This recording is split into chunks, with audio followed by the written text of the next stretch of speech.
क्या देश में पेट्रोल डीजल का संकट आने वाला है? क्या सच में पेट्रोल पंपों पर तेल खत्म होने की नौबत आ गई है? और आखिर क्यों अचानक देश के कई शहरों में लंबी लंबी लाइनें दिखाई देने लगी हैं? कहीं 500 रुपए से ज्यादा का पेट्रोल नहीं दिया जा रहा, तो कहीं कार वालों के लिए 2000 रुपए की लिमिट तय कर दी गई है। उत्तराखंड से लेकर कई राज्यों तक लोग डर में हैं, पेट्रोल पंप परेशान हैं और सोशल मीडिया पर अफवाहों का बाजार गर्म है। लेकिन सवाल ये है, क्या सच में ये बड़ा तेल संकट है या फिर डर और अफवाहों ने हालात बिगाड़ दिए हैं? आज के इस खास रिपोर्ट में हम आपको बताएंगे कहां कहां पेट्रोल पंपों पर लगी लिमिट, क्यों नहीं पहुंच पा रहे तेल के टैंकर, क्या मिडिल ईस्ट तनाव का असर भारत पर पड़ रहा है, और अगर आप सफर पर निकलने वाले हैं तो आपको किन बातों का ध्यान रखना होगा। तो चलिए शुरू करते हैं आज की बड़ी खबर। देश के कई राज्यों में इन दिनों पेट्रोल और डीजल को लेकर लोगों की चिंता बढ़ती जा रही है। सबसे ज्यादा परेशानी उत्तराखंड के कई हिस्सों से सामने आ रही है, जहां कुछ पेट्रोल पंपों पर तेल का स्टॉक तेजी से खत्म होने लगा। कुछ जगह पर हालात ऐसे बने कि पंप मालिकों को मजबूरी में पेट्रोल देने की लिमिट लगानी पड़ी। तो पहिया वाहनों को सिर्फ 500 रुपए तक पेट्रोल, जबकि कार चालकों को अधिकतम 2000 रुपए तक की तेल लिमिट तय कर दी गई है। अब सोचिए, जब पेट्रोल पंप खुद लिमिट लगाने लगे तो आम लोगों में डर बढ़ना स्वाभाविक है। अब सबसे बड़ा सवाल, आखिर ये हालात क्यों बने? बताया जा रहा है कि मिडिल ईस्ट में चल रहे तनाव और सप्लाई चेन की दिक्कतों का असर अब भारत के कुछ हिस्सों में दिखाई देने लगा है। हालांकि सरकार और तेल कंपनियां लगातार दावा कर रही हैं कि देश में पेट्रोल डीजल की कोई कमी नहीं है, रिफाइनरी सामान्य तरीके से काम कर रही है और पर्याप्त स्टॉक मौजूद है, लेकिन असली समस्या कहीं और है, और वो है पैनिक बाइंग, यानी डर की वजह से जरूरत से ज्यादा खरीदारी। सोशल मीडिया पर इन दिनों पेट्रोल संकट को लेकर कई तरह के मैसेज वायरल हो रहे हैं। व्हाट्सएप, फेसबुक और एक्स यानी ट्विटर पर लगातार ऐसे पोस्ट फैलाए जा रहे हैं जिनमें कहा जा रहा है कि देश में जल्द बड़ा तेल संकट आने वाला है। कुछ मैसेज में दावा किया जा रहा है कि पेट्रोल पंप बंद हो सकते हैं, तो कुछ लोग कह रहे हैं कि सप्लाई रुक गई है। इन अफवाहों का असर ये हुआ कि लोग जरूरत से ज्यादा पेट्रोल भरवाने लगे। कई जगह पर लोग बोतलों, ड्रमों और कैनों में भी पेट्रोल स्टोर करते दिखाई दिए, यानी जिस संकट का डर था उसी डर ने असली परेशानी पैदा कर दी।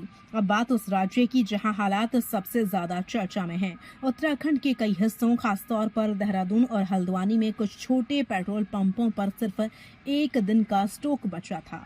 कई पंपों पर नो स्टॉक के बोर्ड भी लगाए गए। पंप मालिकों का कहना है कि तेल के टैंकर समय पर नहीं पहुंच पा रहे, सप्लाई में देरी हो रही है और अचानक मांग बढ़ने की वजह से स्टॉक तेजी से खत्म हो रहा है। इसलिए पंप संचालकों ने लिमिट लगाकर ज्यादा लोगों तक तेल पहुंचाने की कोशिश शुरू की।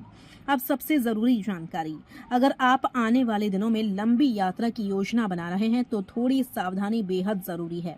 कई शहरों में पेट्रोल पंपों पर लंबी लाइनें लग रही हैं। कुछ जगह पर तेल सीमित मात्रा में दिया जा रहा है। ऐसे में यात्रा शुरू करने से पहले अपने रूट के पेट्रोल पंपों की जानकारी जरूर लें। टैंक को आखिरी समय तक खाली ना होने दें। जरूरत से ज्यादा तेल स्टोर करने से बचें। अफवाहों पर भरोसा न करें, क्योंकि अगर पैनिक बढ़ता गया तो अस्थायी परेशानी और ज्यादा बढ़ सकती है। अब सबसे बड़ा सवाल, क्या देश में सच में पेट्रोल डीजल का बड़ा संकट आने वाला है? तो जवाब है फिलहाल नहीं। सरकार और तेल कंपनियों के मुताबिक देश में पर्याप्त स्टॉक मौजूद है, सप्लाई सिस्टम सामान्य तरीके से काम कर रहा है और रिफाइनरी उत्पादन जारी है। अब आपको सुनाते हैं पेट्रोल, डीजल और एलपीजी संकट को लेकर सुजाता शर्मा ने क्या कहा। भारत सरकार ने सभी संभव स्टेप्स लिए हैं ताकि जो आम जनता है उसको कम से कम परेशानी का सामना करना पड़े। इसके चलते मैं दोबारा से ये बात कहना चाहूँगी कि हमारे पास सफिशिएंट सप्लाईज हैं, क्रूड हो, नेचुरल गैस हो, पेट्रोल हो या डीजल हो। हमारी रिफाइनरीज ऑप्टिमम कैपेसिटी पर ऑपरेट कर रही हैं ताकि जो देश की डिमांड है उसको मीट किया जा सके। इसके अलावा रिफाइनरीज में एलपीजी प्रोडक्शन को रैंप अप किया गया है और लगभग 46 से 47 हज़ार टन एलपीजी देश की रिफाइनरीज में बनाई जा रही है। किसी भी कुछ पेट्रोल पंप पर और कुछ एरियाज में ये देखा जा रहा है कि जो बाइंग है वो इंक्रीज हुई है और काफ़ी ज़्यादा ग्रोथ भी देखी जा रही है। मंत्रालय में भी इसे एनालाइज किया है और ये पाया है कि कुछ इंक्रीज तो एग्रीकल्चर सीजन के चलते है। इसके अलावा कुछ इंक्रीज इसलिए भी है क्योंकि बल्क जो हमारा डीजल था, जो बल्क सप्लाईज थी वो रिटेल पर शिफ्ट हो रही हैं। इसके अलावा प्राइस डिफरेंस है, जो सरकारी तेल कंपनियां हैं उन वो जिस भाव पर पेट्रोल और डीजल बेच रही हैं और उसके मुकाबले जो प्राइवेट कंपनीज हैं वहाँ पर दाम कुछ अधिक है। इसके चलते भी ये डिमांड जो है वो सरकारी कंपनियों पर शिफ्ट हो रही है। परंतु इसके बावजूद भी हमारे पास सफिशिएंट सप्लाईज हैं और डिमांड के हिसाब से तुरंत के तुरंत एक्शन लिया जा रहा है और हर पेट्रोल पंप पर सप्लाई को सुनिश्चित करने का हर प्रयास किया जा रहा है। एलपीजी कुकिंग गैस की सप्लाई भी यथावत है। इनफैक्ट पिछले 3 दिनों में 1,34,00,000 डिलीवरीज की गई हैं डोमेस्टिक एलपीजी सिलेंडर की और इसके अगेंस्ट जो बुकिंग है वो 1,32,00,000 है और 96% ये जो डिलीवरी की गई है इसकी 96% डिलीवरी विद डीएसी कोड की गई है। कमर्शियल एलपीजी की सप्लाई 1 मई से लेकर अब तक लगभग 1,32,000 टन की गई है। पिछले 3 दिनों में भी 23,588 टन कमर्शियल एलपीजी की सेल की गई है। इसी तरह पिछले 3 दिनों में ऑटो एलपीजी भी 963 टन की सेल की गई है। 5 किलो के सिलेंडर्स की सेल पिछले 3 दिनों में लगभग 1,87,000 सिलेंडर है। इसके अलावा नेचुरल गैस के संबंध में मैं ये आपको बताना चाहूँगी कि मार्च के महीने से लेकर अब तक 7.64 लाख पीएनजी कनेक्शंस को गैसीफाई किया गया है। 2.81 लाख कनेक्शंस के लिए इंफ्रास्ट्रक्चर क्रिएट है और 7.99 लाख कस्टमर्स नए रजिस्टर हुए हैं।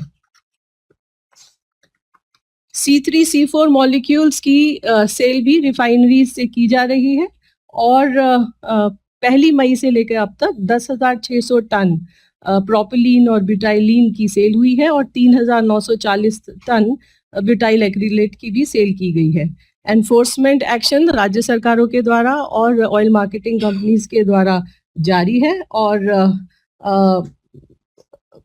लगभग पिछले 3 दिनों में लगभग 500 रेड की गई हैं और ऑयल मार्केटिंग कंपनीज के द्वारा भी जो इंस्पेक्शंस किए गए हैं उसमें पिछले 3 दिनों में 111 शो कॉज नोटिस दिए गए हैं।